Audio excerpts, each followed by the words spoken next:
¿Qué tal? Muy buenas noches, bienvenidos, bienvenidas. Esto es Hagan Algo por la pantalla de C5N en una semana muy pero muy particular para la Argentina porque tuvo la visita, la gira del presidente Alberto Ángel Fernández por la Federación Rusa y por la República Popular China. Dos giras, o uno podría decir, dos giras en una, efectivamente. Primero, la visita en la Federación Rusa con lo más interesante de eso, o lo de mayor impacto, que tuvo que ver con la declaración que hizo el presidente de la República con su par ruso sobre que Argentina fuera la puerta de entrada de Rusia para América Latina. Al igual que la declaración que le hizo a Xi Jinping, o que dejó trascender el gobierno sobre si usted fuera argentino sería peronista, da la impresión que tiene más que ver con mensajes para la política doméstica que para la política exterior. Es decir, probablemente sea un mensaje del presidente de la nación hacia un electorado que presumiblemente, parte del electorado, puede haber quedado herido por el acuerdo con el Fondo Monetario Internacional y como dinamizador de eso, de esa herida me refiero, la renuncia de Máximo Kirchner a la presidencia del bloque. Si bien es una excentricidad decirle eso a Putin en el Kremlin en el marco de un acuerdo con el Fondo Monetario Internacional y con la tensión creciente en Ucrania, hay una posibilidad, habida cuenta de la participación o de la estadía del ministro en Rusia, que no acompañó a la delegación después de la visita a Moscú, que tiene que ver con la búsqueda de un financiamiento alternativo que pueda facilitarle la Federación Rusa a la Argentina al explorado por el Fondo Monetario Internacional. Bueno, por lo demás la relación de Argentina con Rusia es buena, se mantiene muy bien. Ahora uno lo olvida, ¿no? Pero la temprana apuesta por la vacuna Sputnik fue igual de provechoso para nuestro país como para la Federación Rusa. Y había habido hace un par de meses una visita de empresarios muy pesados de la Federación Rusa, en la cual ofició de Sherpa la asesora presidencial Cecilia Nicolini. Hubo alguna reacción por lo que pudimos saber nosotros y por lo que hablé con funcionarios que interlocutan con autoridades en Washington, que las palabras que se utilizaron por esas declaraciones del presidente fue desde perplejidad hasta malestar. Si esto va a ser un determinante para el acuerdo con el fondo, a mí me hace pensar que en lo más mínimo simplemente puede haber sido un tropiezo desde el punto de vista diplomático, pero indudablemente no cayó bien en Washington.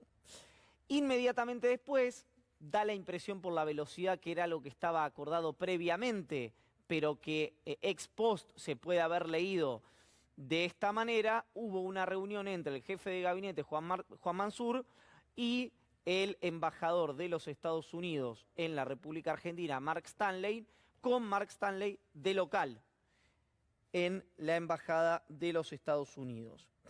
Ahora, lo interesante de esto es cuál fue la reacción, o me corrijo, cuál fue la lectura de la Argentina, de los medios de la Argentina, de la política argentina, entre ellos de una figura, de una persona muy pero muy singular que está en el esquema de Patricia Bullrich, como es Gerardo Milman, sobre la reacción de los Estados Unidos. Es decir, no hubo lectura sobre si el fondo emitió algún comunicado, si Guita Guinopat, la subdirectora gerente, planteó algún tema, si Juan González, si Jake Sullivan, si alguno de las figuras institucionales del gobierno de Biden o del Fondo Monetario Internacional hicieron algún planteo. No.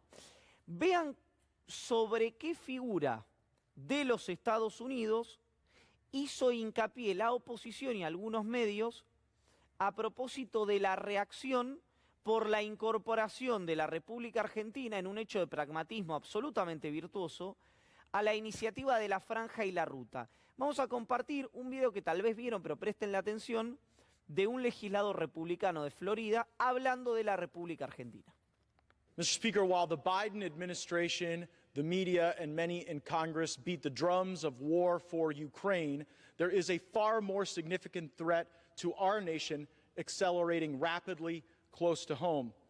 Argentina, a critical nation and economy in the Americas, has just lashed itself to the Chinese Communist Party by signing on to the One Belt, One Road initiative.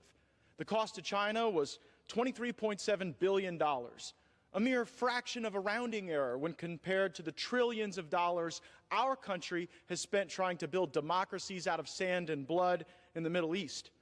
China buying influence and infrastructure in Argentina to collaborate on space and nuclear energy is a direct challenge to the Monroe Doctrine, and far more significant to American security. Bueno, quien dice esto, el legislador republicano, como veían en pantalla, es Matt Gaetz, que es, además de ser alguien que sostiene que Joe Biden ganó por fraude las elecciones en los Estados Unidos y que apoyó, igual que el Partido Republicano, que hubo un comunicado que en términos globales debería tener un impacto sísmico y no lo tuvo, porque el Partido Republicano validó la toma del Capitolio como un ejercicio de legítima libertad de expresión. Pero este caballero que vemos en pantalla enfrenta algunas acusaciones, por ejemplo, acusaciones por ahora formales ya, porque hay indicios, pero como a cada persona que no se le dicta una sentencia de culpabilidad goza de la presunción de inocencia, por tráfico sexual que incluye a menores. Este es el caballero que hablaba en contra de la Argentina y que la oposición y algunos medios hicieron eco, presumiblemente por alguna pereza, sin saber de quién se estaba hablando, que hizo además algo que cristaliza, y ahí sí hay que prestarle especial atención a este legislador republicano, cuál es el verdadero rival de los Estados Unidos, que no es la Federación Rusa, sino que es la República Popular China. En la reunión que tuvieron Alberto Fernández y Xi Jinping, que fue la más larga de un presidente, el presidente de la República Popular China con algún par suyo en el marco de los Juegos Olímpicos de Invierno, fueron 11 entre los que tuvieron, por ejemplo, el primer ministro de Portugal y Vladimir Putin. Fue la más larga de las 11 reuniones, la que mantuvo Xi Jinping con Alberto Fernández. Allí el presidente le pidió exclusivamente por la utilización de los swap, por la ampliación del swap y por la utilización de los derechos especiales de giro, según dijeron algunos de los de quienes participaron en la reunión, que fue la frase que utilizó Xi Jinping, que fue que le he dado instrucciones a la persona responsable para que se encargue de esto, fue la misma, literalmente, frase que usó cuando se le pidió a través de Sabino Vaca Narvaja la ampliación del swap en su momento en los albores del gobierno de Alberto Fernández. Bueno, dentro de la iniciativa de la Franja y la Ruta hay un tema muy importante que ya se ha dicho hasta el hartazgo, que tiene que ver con cuáles son los países incorporados a la Franja y la Ruta. Que hay países como Uruguay, países como Chile, es decir, no son solo naciones vinculadas a, como dijo alguna vez algún dirigente de la oposición, oscurantismo bolivariano, como quiso hacer pasar en alguno de los reportajes dirigentes de Juntos por el Cambio. China es el primer demandante a nivel global de litio, de cobre y de gas natural licuado, que son dos de los sectores de mayor potencialidad para la economía argentina. No es casualidad que lo primero que planteó la Argentina y que China necesita por su transición a 2030 de carbón a energías más limpias, sea efectivamente el gas, del cual Argentina tiene una de las mayores reservas del mundo en Vaca Muerta. Por eso ya ahora hay transversalidad entre el Ministerio de Desarrollo Productivo, economistas de la Cámpora, hasta empresarios más cerca y más lejos del gobierno, que lo que dicen que es prioridad absoluta es que se firme el inicio para el gasoducto Néstor Kirchner, que va a permitir, entre otras cosas, este aumento de las exportaciones, en este caso a la República Federativa del Brasil, en paralelo a la planta de licuefacción probablemente construida en la ciudad de Bahía Blanca. La discusión en la franja y la ruta que necesita la Argentina es fundamentalmente, y acá los sindicatos van a estar seguramente muy atentos a esto, es qué nivel de mano de obra le va a permitir la República Popular China a la Argentina en estas obras de infraestructura. En ese marco, el presidente de la Nación habló con periodistas y dijo que después de un diálogo con Cristina Kirchner, no tenía duda que, dijo el presidente, nuestra fuerza, está hablando del Frente de Todos, va a acompañar mayoritariamente el acuerdo con el Fondo Monetario Internacional. Y hoy hubo una nota de Florencia Barragán en ámbito, que la pueden leer en ámbito.com, a Itai Hackman, economista, diputado nacional del Frente de Todos, es un dirigente de Patria Grande dentro del Frente de Todos, en esta articulación ecuménica que hizo el peronismo para ganar las elecciones. Vamos a ver lo que dijo Itai Hackman hoy en ámbito sobre cuáles son los diputados, cómo va a ser el comportamiento de los diputados. Le pregunta a Florencia Barragán, la periodista, por fuera de esta investigación, ¿el Congreso puede cambiar algo del acuerdo con el fondo? No, viene cerrado, dice Itai Hackman, pero todavía nos faltan detalles. La oposición lo va a votar, no para hacer un favor al gobierno, sino como gesto al FMI. En el Frente de Todos va a haber unos 30 diputados que nos vamos a abstener, dice Itai Hackman. No estamos en contra de hacer un acuerdo con el fondo, pero es una forma de manifestar nuestras diferencias sin bloquearlo. Dos cuestiones, ahora nos vamos a meter en la oposición. Esto que dijo Itai Hackman, que es un economista que además tiene el reconocimiento de propios y extraños en su propio bloque por trabajar de manera muy sesuda los temas, no tenía validación. No tenía validación ni de Máximo Kirchner, ni de Cristina Kirchner, ni por supuesto del presidente Alberto Fernández. Tan es así que se lo reconoce el propio Itai Hackman al presidente del bloque del Frente de Todos, Germán Martínez, en una reunión que mantuvieron hoy y pidió las disculpas del caso también a las autoridades políticas, a las jefaturas políticas del propio Itai Hackman. Es decir, no hay todavía ninguna decisión tomada de qué va a hacer el kirchnerismo, los 30, 40 diputados que responden a Máximo Kirchner, en el Congreso Nacional. Sí hay una hipótesis que tiene que ver con supeditar o negociar ese apoyo con algún paquete de políticas sociales.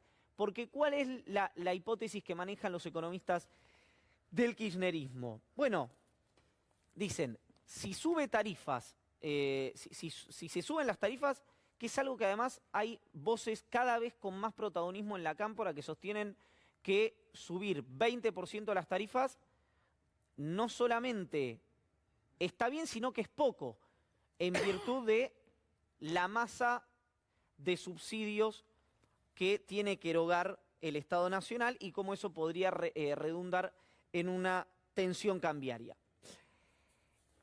Les decía entonces que una de las dudas es si van a aumentar las tarifas, si va a bajar tanto la emisión y el dólar va de mínima a acompañar la inflación, ¿cómo se van a mantener los ingresos de los argentinos y de las argentinas, que finalmente, al margen de cuestiones electorales, es por lo que votaron al Frente de Todos, ¿no? Olvídense de que falta un año para las elecciones, es por lo que votó la sociedad argentina al Frente de Todos.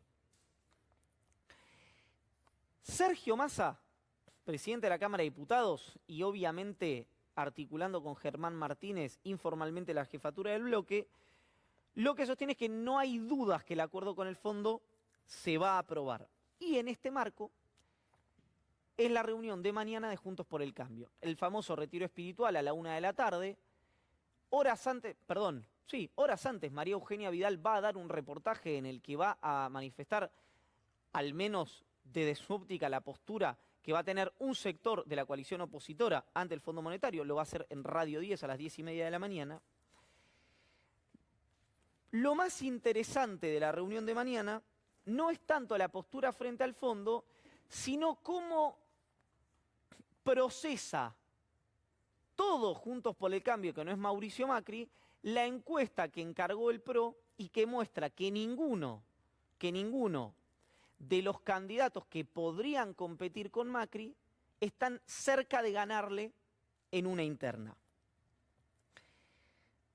no es ninguna novedad en este caso. Es decir, si Macri va a una interna con cualquiera de los dirigentes de la oposición, es bien probable que le gane y que después no puede ganar una elección general.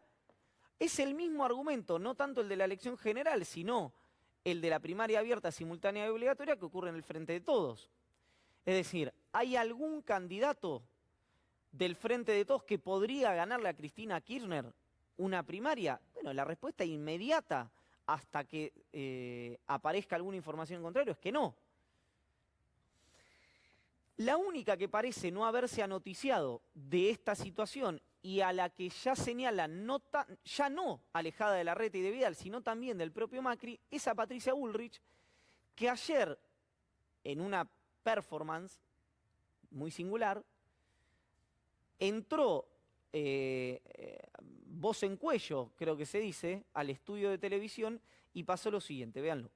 En un momento me asusté. ¿Por qué? Porque claro, vos le estabas mostrando la foto a Miguel Ángel Pichetto del café que había tomado con Patricia Bullrich, Sí, y cuando claro. entra Patricia Bullrich, todavía sin el micrófono, dice, y escuchamos así, por lo menos yo entendí, Tremendo. ahí está mi candidato a vicepresidente. Yo dije, escuché ya hay una fórmula, mi Patricia. vicepresidente. Claro. Yo dije, ¿qué? ¿Cómo? O Pero sea, se ve que era un tema de no había micrófonos, no yo sé. estoy no mal sé. del oído últimamente, escucho Yo mal. también escucho cosas. Escucho cualquier cosa. Pero bueno, después me imagino que le vas a preguntar. Sí, por supuesto, le vamos a preguntar en un segundo nada más. Tremendo. pero Bully y Pichetto es una fórmula. Bueno, después veremos.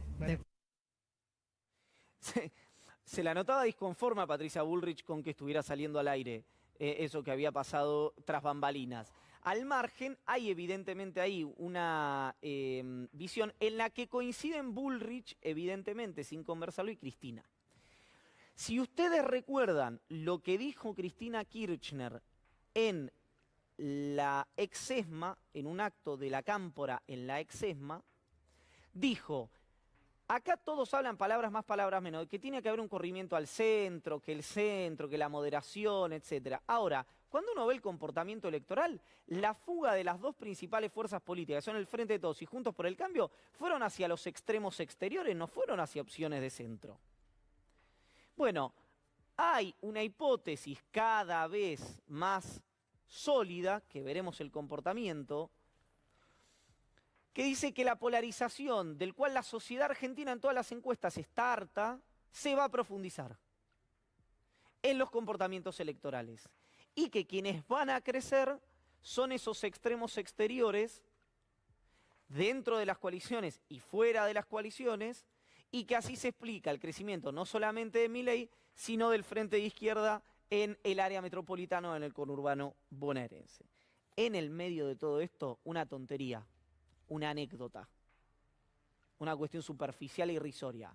Las tarifas, los precios y la inflación. Pero de eso vamos a hablar en instantes con Roberto Feletti. Yo ya me voy a la mesa a saludar a Estefanía Pozo. ¿Cómo está usted, Pozo? ¿Cómo le va, señor? Muy buenas bien. noches. Buenas noches. Pablo Augusto. Señor, ¿cómo le va? Bien, ¿se siente bien usted? Sí, perfecto. ¿Eh? Perfecto. Perfecto. Sí. No, pero hay una gimnasia que hacemos nosotros que es muy novedosa en televisión, que es que a mí me gritan. Lo digo mientras yo te hablo, a ver si te puedo escuchar o no. Arranco por usted, joven, porque y ya me quiero meter en la discusión que se planteó hoy sobre las declaraciones de Itai Hamann, que en el momento hubo un cortafuego muy rápido diciendo esto no está validado por la autoridad política, pero en su momento generó un sismo la nota de Florencia Barragán en el ámbito. Sí, sumó confusión, o por lo menos sumó una nueva intriga, porque tampoco el gobierno tiene muy claro cuándo va a estar definido el entendimiento, cuándo van a estar los papeles, cuándo va a estar la letra final, y cuál sería en todo caso la hoja de ruta. Porque antes de que vaya a Congreso y empiece este juego de posiciones y eventualmente de negociación dentro del propio Frente de Todos, habrá que tener la letra fina del entendimiento de hacer el camino posterior. Me quedo también con esta confianza que de alguna manifestó hoy Sergio Massa, justamente en una reunión que tuvo con dirigentes agropecuarios, planteando que de todas maneras va a haber sí acuerdo, ese modo que a veces tiene Massa de decir que no puede ocurrir otra cosa. Sí, claro. Y en el sentido más dramático del escenario político, de alguna manera no puede ocurrir otra cosa. Digamos, puede haber matices, puede haber tensiones, puede haber abstenciones, pero no puede ocurrir No. otra cosa respecto, más allá de la aprobación del acuerdo. ¿Sabés que hoy me acordaba, Estefi, que varias veces hemos conversado en esta mesa y en otras mesas de C5N sobre una obviedad a esta altura del asunto, que es la necesidad de que haya reservas en el Banco Central para tener autonomía en la política económica. No tiene un sesgo ni ortodoxo, ni liberal, ni nada por el estilo, sino que es evidentemente una herramienta indispensable. Hoy que hay situaciones de tensión. de tensión, porque por la opacidad habitual, ¿no? Habitual que hay sobre cuántas reservas reales hay, bueno, hay un montón de gente que se empieza a noticiar de que era necesario esto. Y las reservas en el Banco Central, vos las construís de dos maneras, o exportás o bajás salario, digamos, no se ha inventado otra. O te endeudas. O te endeudas, exactamente.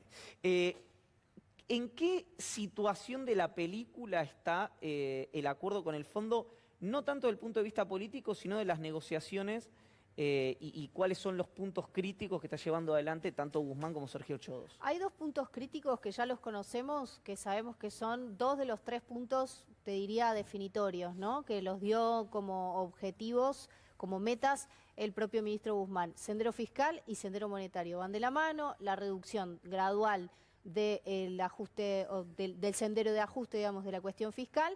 Algunos dicen es ajuste, otros no tanto, pero bueno, ahí está. Y de la mano de eso, que es como la otra cara de la moneda, tiene que ver con el financiamiento monetario. Hay un capítulo que tiene que ver con la cuestión cambiaria, que de eso solo se dijo algo. No va a haber un salto devaluatorio, ¿sí? Esta fue la promesa del ministro Guzmán. Ahora, ¿eso quiere decir que no hay un capítulo cambiario en el acuerdo? No, todo lo contrario. Eso quiere decir que se sigue negociando el capítulo cambiario. De hecho, lo vamos a contar esta semana en ámbito financiero porque hay algunos detalles ahí que hay que contar todavía, y es parte de la preocupación que hoy mostraba en la excelente nota que le hace Florencia. Digo excelente porque pone el dedo en la llaga y abre un montón de discusiones adentro del espacio respecto de la devaluación. ¿Por qué? Porque Itay Hackman plantea la cuestión del tipo de cambio como una de las preocupaciones centrales dentro de lo que puede llegar a haber. Ahora, la discusión sobre el Fondo Monetario, alrededor del Fondo Monetario en el Congreso, no va a girar únicamente sobre o alrededor del acuerdo del staff, del acuerdo con el staff.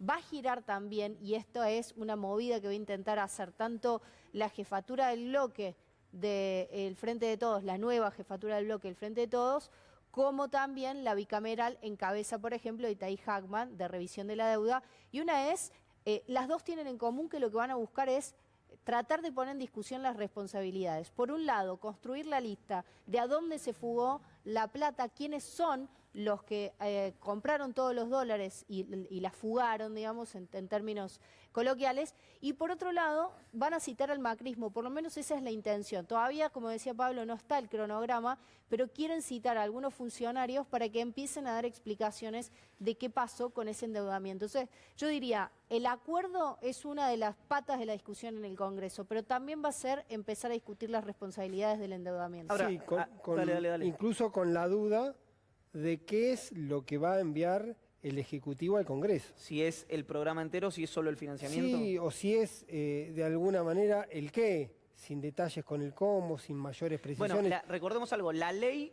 no te exige bajo ningún aspecto mandar el qué. No, el acuerdo tampoco. El Frente de Todos por ahí te exige. El acuerdo, mandar. incluso el propio acuerdo, a veces tampoco te exige mandar, te exige precisar el qué. Te dice puede haber algo con tarifas y no necesariamente cuál sea la cuestión de cómo resolvés el factor tarifas, incluso con el déficit también. Ahora, me dicen a mí que está previsto que se mande en marzo, lo cual implicaría que en estos 20 días que quedan de febrero, un poquito menos, se termine de cerrar esta escritura a cuatro manos entre economía y el Fondo Monetario para la cuestión del entendimiento. Y me quedo con un dato más. A ver. Hoy hablabas de Bullrich y las posiciones de Bullrich. El fin de semana, una encuesta de Fixer, una consultora que suele trabajar para el PRO, pero tiene muchos asociados, tiene mucha gente para la que mide, daba un dato que era muy interesante, era la afinidad de los votantes y la posición respecto al Fondo Monetario Internacional. El 24% de los que se declaraban afines con el gobierno de Alberto Fernández eran los que planteaban la mayor Resistencia. objeción respecto al fondo. De todos los segmentos era el mayor. Los desencantados, una figura que ponía, bajaba, pero en el votante de Macri, en los afines a Macri, eso alcanzaba el 85%. Bueno, Y en los desencantados de Macri, eso bajaba al 70%. Yo siempre me quedo con que en este juego Bullrich está siempre yendo a pescar aquellos lugares donde parece que nadie mira, Claro. o porque son pequeños volúmenes. claro. Mirá, hay algo interesante de eso que no recuerdo si lo conversamos también la semana pasada, que es, lo digo enfáticamente, si Juntos por el Cambio quiere, déjeme, el paroxismo, déjeme exagerar un poco, si quiere seguir teniendo financiamiento Sí. privado para las campañas políticas, tiene que aprobar el acuerdo con el Fondo Monetario Internacional. Porque los exportadores, las grandes empresas que tienen que endeudarse o que quieren endeudarse a tasa más baja, cuestiones desde el punto de vista crediticio, apertura o cierre de mercado.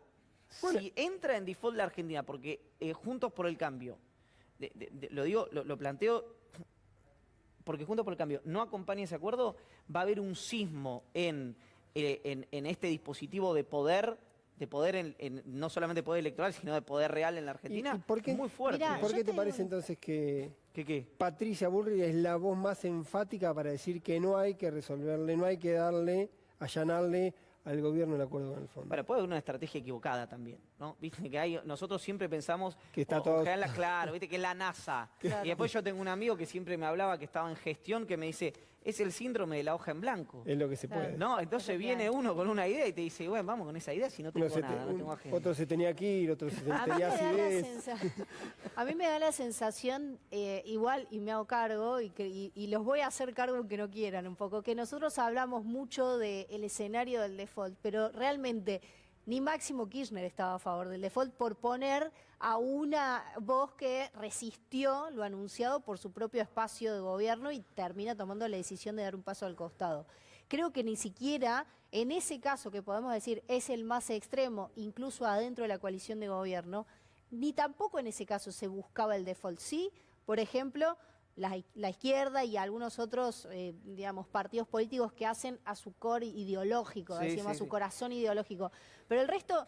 No, es cierto eso. Nosotros hablamos más del default de lo que el sistema político está dispuesto o incluso, digo, como escenario de análisis. Pero Tengo mis dudas, ¿sabes por qué? Porque creo que el nivel de polarización y el nivel, lo que habla Macri siempre de la tabla rasa, ¿no? De que acá explote, que haya un estallido y que el gobierno que venga, que obviamente Macri entiende que va a ser de Juntos por el Cambio, tenga la tabla rasa para hacer lo que hay que hacer.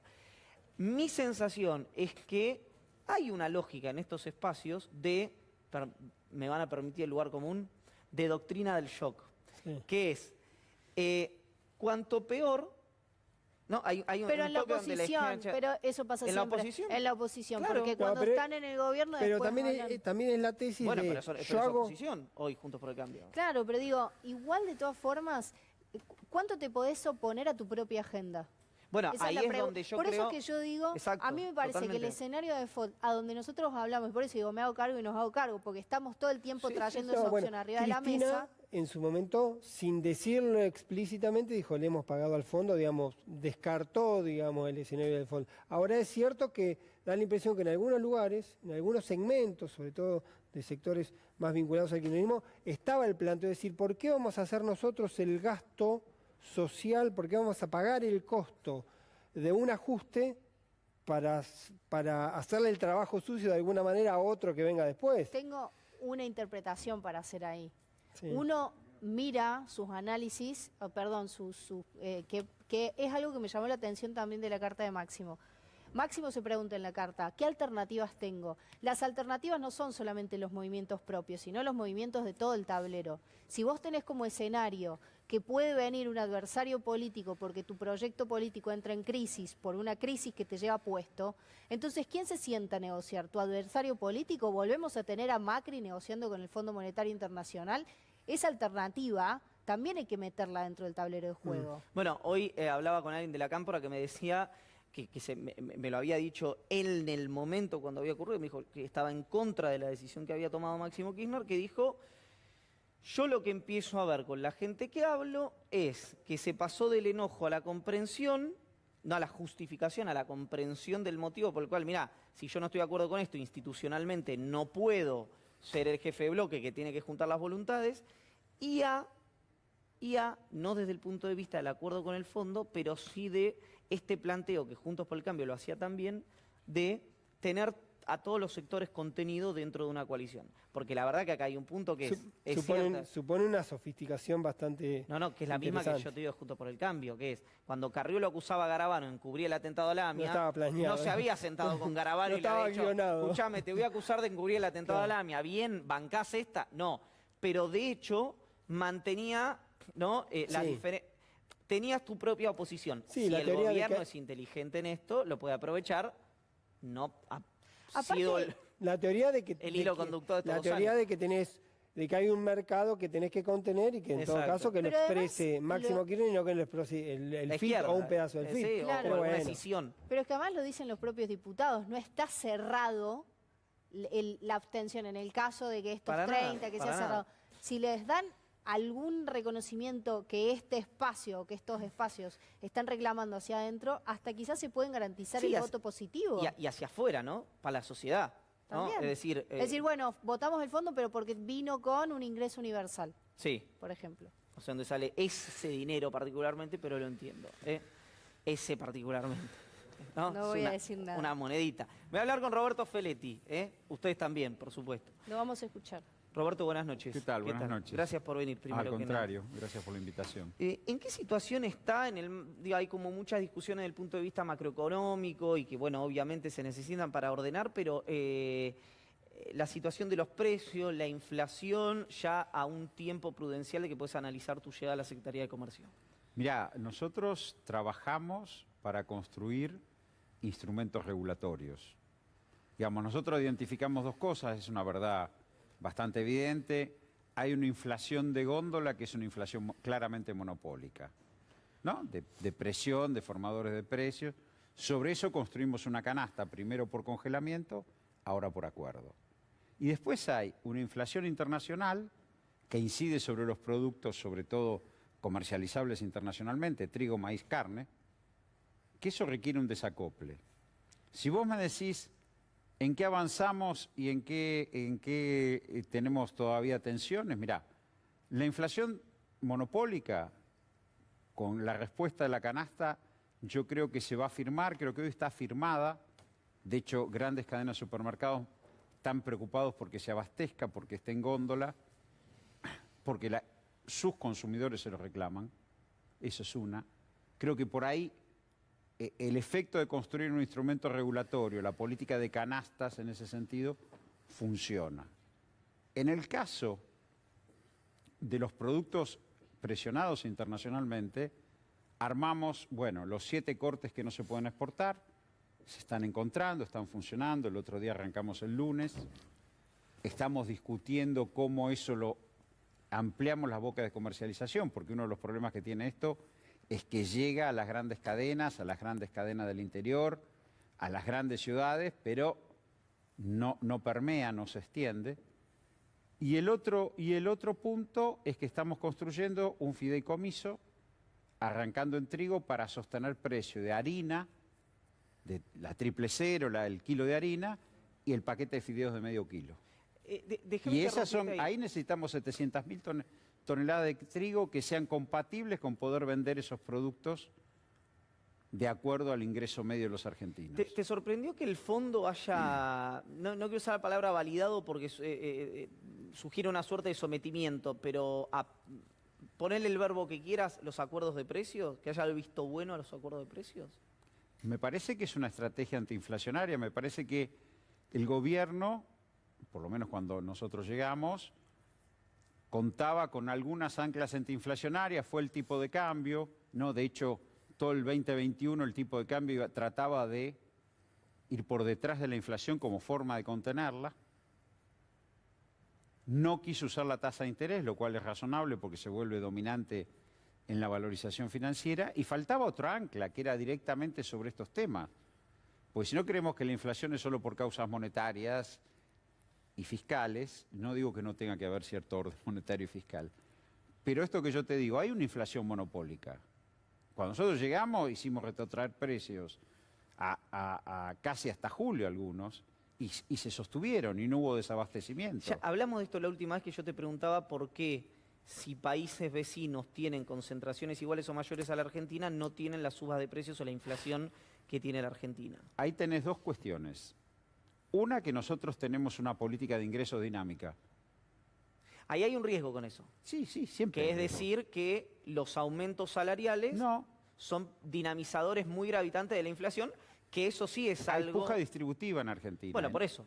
Bueno, está bien. En otros países, digo, no quiero hablar menos peyorativamente de otro país, pero hay países donde los trabajadores registrados con derechos laborales clásicos no son más del 10-12% de la población económicamente activa. En Argentina eso no es así. Eso tenés una dinámica importante, con un movimiento obrero importante, que cuando la economía crece, disputa su pedazo de la torta. Y cuando la economía decae, trata de aguantar la caída. Esto es parte, digo, la Secretaría es la puja, es el lugar donde se resuelve... se produce claro. esa puja. Ahora, vos también podés producir un shock monetario y parar la inflación. La convertibilidad, anclaste el tipo de cambio durante varios años, ¿sí? Las privatizaciones te dieron el volumen de dólares para hacerlo. Ahora, a partir del 94 tuviste 2 dígitos de desempleo y los tuviste hasta el 2006. Es decir, yo podría haber una política monetaria y fiscal que comprima el consumo de tal modo y te va a parar la aceleración inflacionaria. Pero igual en la convertibilidad había apropiación monopólica. Pero hay que tener algo... cuidado porque la inflación... Pero la multicausalidad de la inflación. Y la multicausalidad es esto. No te hace que... No está como a veces da la sensación. Vos corregime si me equivoco. A mí me conviene decir que es multicausal porque si no me cargo yo todo. Te la cargás vos, claro, obviamente. Pero es digo, multicausal.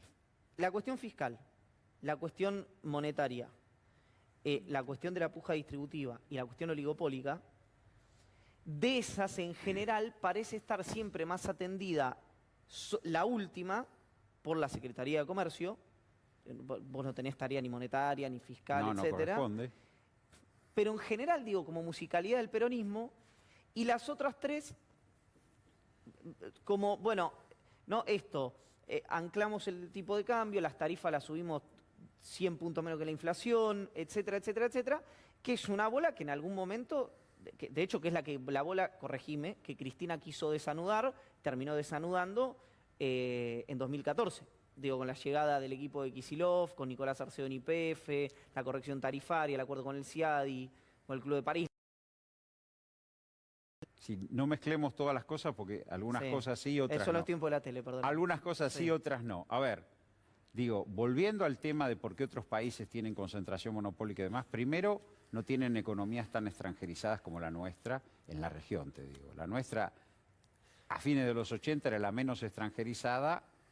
Hoy es de las más extranjerizadas. Eso define cosas en cuanto a valoración de tasas de ganancia en dólares, productos que salen, que entran, digo, eso influye. Pero además, el otro tema importante es que muchos de estos países, Brasil concretamente, México, Bolivia, tienen instrumentos regulatorios de la política alimentaria, fuertes, Claro, sí. que acá del 90 para acá se fueron desarmando todos. Que algunos gobernadores, caso La Rioja, reconstruyeron en parte. El otro día estuvimos viendo la experiencia de Capitanich en Chaco, donde incorpora producción regional, digo... Indudablemente, sí. Bueno, sí. y eso no es un tema en menor en cuanto a regular programas, intervenir en mercados. Ahora nosotros que estamos sufriendo la presión de las verduras, bueno, ahí conversé con Levalle del Mercado Central para armar cierta regulación. Los 3 consumos de verduras más importantes de la población, 40% es papa, cebolla, tomate. Bueno, tenemos que tener alguna herramienta que permita por lo menos nivelar la volatilidad. Ahora, todo eso, Brasil y México, para tomarte las 2 economías más grandes, tienen un montón de instrumentos. Acá los estamos construyendo, a lo mejor yo fracaso en eso y no son tan buenos.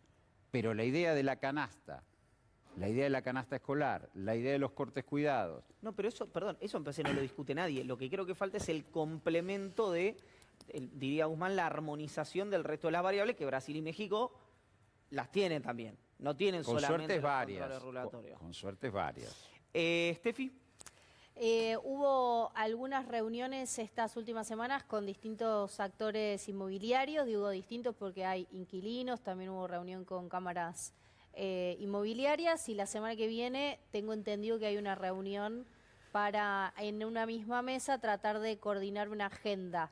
¿De qué se va a tratar o por lo menos cuál es tu idea de esa agenda respecto del mercado inmobiliario y si de ahí va a salir alguna propuesta para modificar la actual ley de alquileres? Ahora voy a decir otra herejía. Evidentemente el mercado no asigna bien los recursos. Vos estás en estos momentos viviendo, sobre todo en grandes distritos urbanos, particularmente en la ciudad de Buenos Aires, un hecho en el cual el propietario no obtiene del alquiler la renta que razonablemente podría tener por el capital que compromete. Y el inquilino no puede pagar esa renta. Entonces ahí hay lo que llaman una falla de mercado, si querés.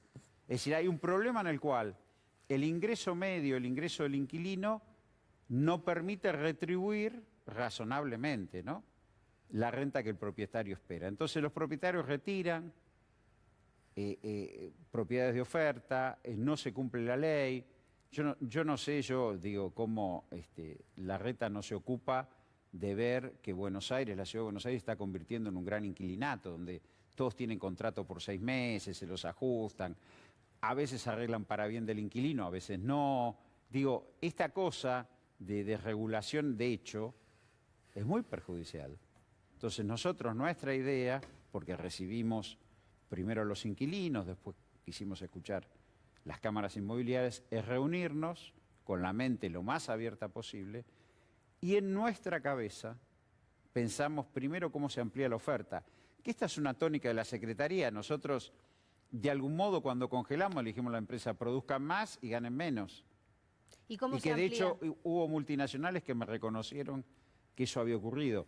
Sí. Cuando vamos a Chaco y vemos que, por ejemplo, la producción de arroz integrada en Chaco puede llegar a góndola a un precio mucho más bajo que alguna gran marca que no voy a nombrar, bueno, es ampliación de oferta y eso es beneficioso para el que consuma. Y acá la discusión, bueno... que es, por ejemplo, un impuesto a una vivienda ociosa. Y bueno, no quiero anticipar, quiero escuchar y tratar de trazar un rumbo que permita volver a vincular, volver a interseccionar el valor del alquiler. Siempre es un acuerdo que nunca nadie queda conforme, pero por lo menos el valor del alquiler entre las dos partes. En todos los países hay regulaciones respecto del costo de la vivienda vacía. En todos los países. En Buenos Aires hay un boom de construcción, hay un boom de renta inmobiliaria que no se puede realizar porque no tiene liquidez. Es decir, si vos tenés pesos, comprás desde el pozo, se construye, probablemente construís a un valor de metro cuadrado $700 y por ahí el valor de venta terminado es 2.000, ahora no lo podés realizar porque nadie viene y te paga los 2.000. Pero a su vez tampoco lo ponen en alquiler, porque el inquilino supuestamente no puede pagar. Bueno, esto hay que resolverlo. Si no estamos en una situación de construcción, viviendas vacías y gente que se hacina. Déjame dar el pie a Pablo. Sí, tengo varias consultas que fuiste dejando por ahí. Una con el tema, la cuestión de los alquileres no es un tema muy, pero muy porteño. ¿Muy porteño? Muy porteño, muy de ciudad de Buenos Aires. Bueno, en la ciudad de Buenos Aires hay 38% de familias que alquilan y en esta ciudad viven 2.800.000 habitantes. Tampoco, no quiero, yo soy porteño, pero digo, tampoco quiero... Ahora, esto está pasando en muchos lados. Esto está pasando en los grandes centros urbanos, no solo en Buenos Aires. Está pasando en el área metropolitana porque la gente que expulsa de la ciudad de Buenos Aires empieza a presionar el primer cordón, con todos los gastos de movilidad, todo lo que eso implica. Y después lo estás teniendo en el Gran Rosario y lo estás teniendo en el... Es un fenómeno que se está ramificando. Es un fenómeno, el encarecimiento del costo de la vivienda es un fenómeno, obviamente que en las provincias tiene menos peso por varias razones.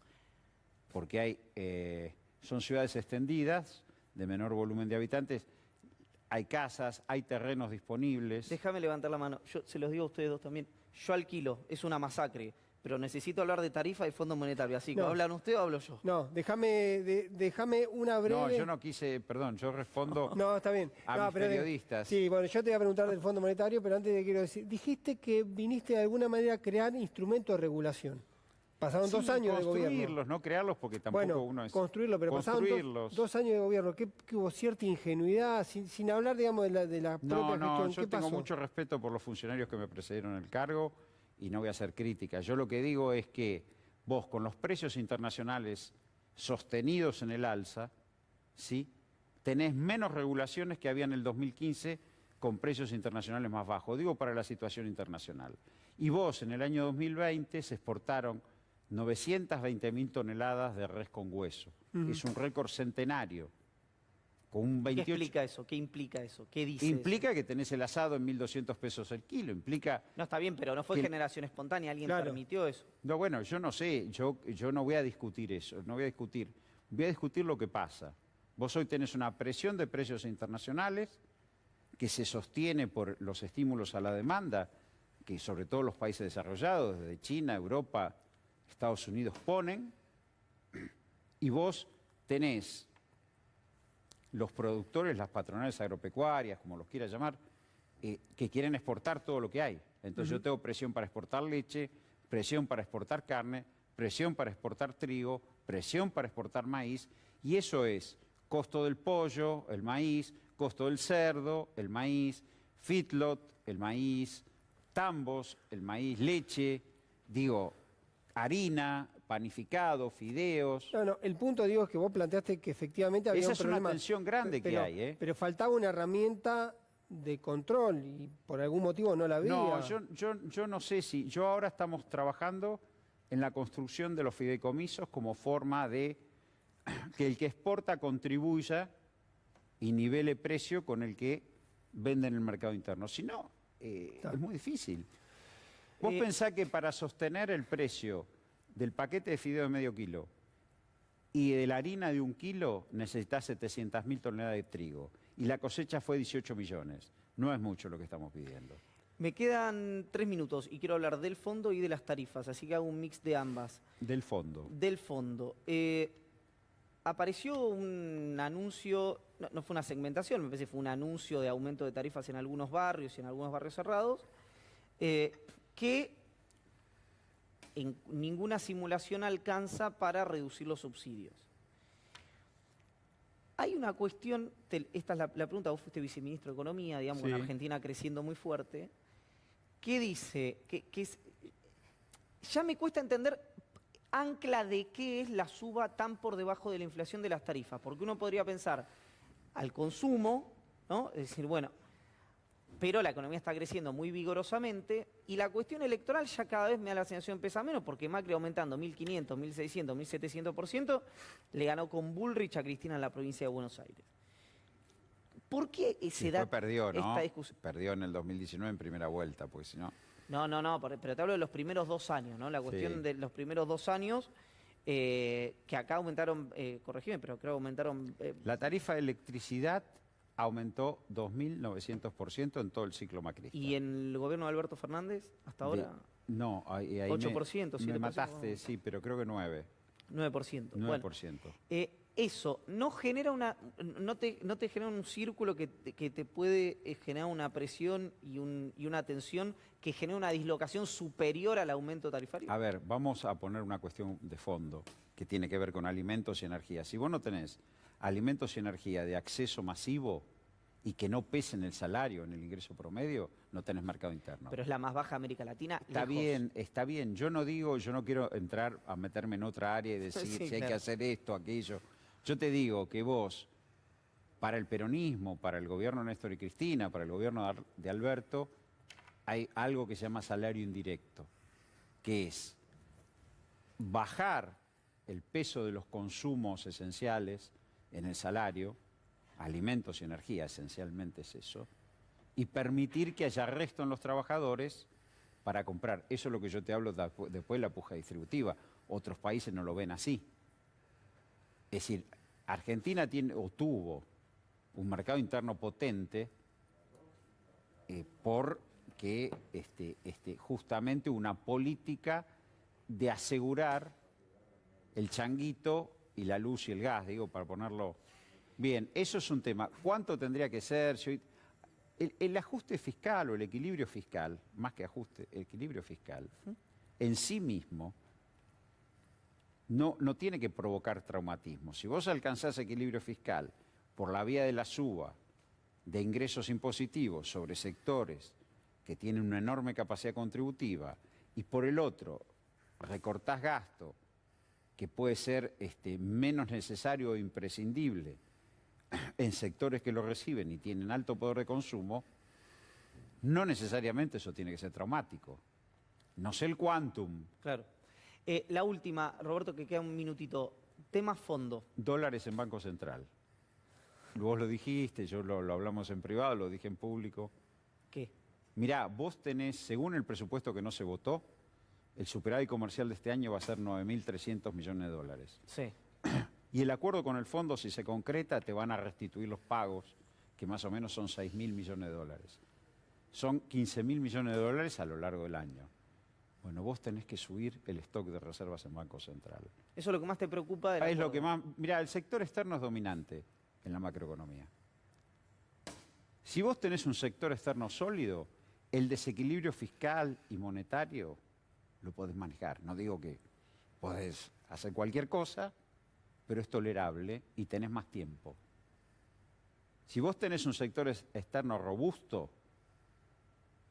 sólido, bueno, el desequilibrio monetario y fiscal tenés tiempo para manejarlo. Ahora, al revés, si vos querés asegurar la estabilidad de la economía del orden monetario y fiscal exclusivamente, no lo vas a lograr. ¿Cómo hubiera votado el diputado Roberto Feletti este acuerdo? No, yo hubiera votado a favor, pero yo lo hubiera votado a favor porque me parece que otro recorrido... Era más traumático. Me parece que era más traumático. Yo creo que... Me tengo que ir. Así que, así que decime la frase ¿Vos final. creés? No, mirá, me parece que hacer un ensayo sin estar preparado, sin estar ordenado para esto, hubiera sido traumático, sí. Yo creo que en este momento hay que apoyar el acuerdo y discutir, pero lo fundamental que hay que discutir, porque todo va a ser mucho más sencillo que las reservas internacionales del banco suban. Roberto, No importa gracias. por qué, por el acuerdo con China. Sí, por lo que sea, que suban. Suban. Gracias. Gracias a vos. Ya venimos.